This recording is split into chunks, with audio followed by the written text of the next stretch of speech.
प्रेम में पागल हैं, इसलिए पागल होकर दौड़ पड़े उसे मारने के, छोड़ूंगा नहीं तुझे। तोताराम जी घबरा गए कि कालों के काल महाकाल जिसके पीछे पड़ जाए, वो एक नहीं महाराज हजारों बार कथा सुने तब भी बच नहीं सकता। महाकाल दौड़ रहे हैं। सुखदेव महाराज अपने प्राणों की रक्षा के लिए धीरे से महाराज छुपते हुए और सीधे कैलाश से नीचे उतरे। नीचे वेदव्यास जी का एक आश्रम है, जहां वेदव्यास जी अपनी पत्नी बीटिका देवी के साथ रहते हैं। वेदव्यास जी की धर्म पत्नी बीटिका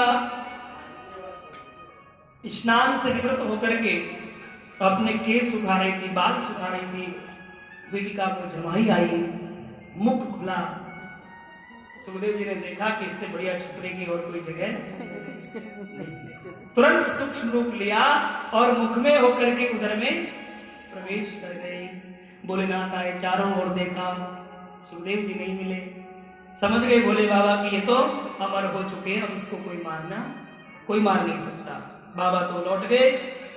और कथा ऐसी आती है कि सुखदेव जी ने 1 नहीं 2 नहीं 9 नहीं 12 वर्ष तक अपनी मां के पेट में ही छुपे रहे। 12 वर्ष बाद जब एक दिन वेदव्यास जी अपने शिष्यों को कुछ मंत्र सिखा रहे थे, तो कोई मंत्र में त्रुटि हो गई। और मंत्र में जब त्रुटि हुई तो आवाज आई, ये मंत्र अशुद्ध हो गया है, इसको शुद्ध किया जाए। इस मंत्र में यहां त्रुटि हो गई है, इसको ठीक किया जाए। वेदव्यास जी बोले, वेद मंत्र तो मैंने बनाए थे, फिर कोई मुझे ये कह रहा है कि ये मंत्र अशुद्ध हो गया, तो इसका मतलब ये तो ठाकुर जी की वाणी हो सकती है। बिना परमात्मा की वाणी के ये कोई नहीं कह सकता कि मंत्र अशुद्ध है, क्योंकि मंत्र तो मैंने बनाया।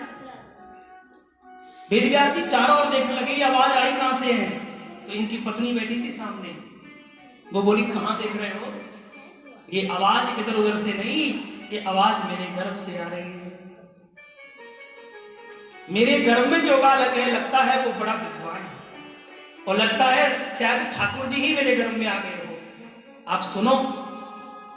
वेदव्यास जी ने अपनी पत्नी बीटिका के गर्भ को कान लगाया तो महाराज वेद मंत्रों की ध्वनि सुनने को मिली। समझ गए वेदव्यास, मेरी पत्नी के गर्भ में साक्षात नारायण आ चुके हैं। हाथ जोड़ करके कहा, प्रभु आप क्यों सृष्टा घर में पड़े हो, बाहर निकल कर क्यों नहीं आते? जरा मैं भी तो दर्शन करूं आपका पुत्र रूप में, पधारिए प्रभु। तो फिर आवाज आई कि नहीं नहीं, मैं बाहर नहीं आ सकता। क्यों?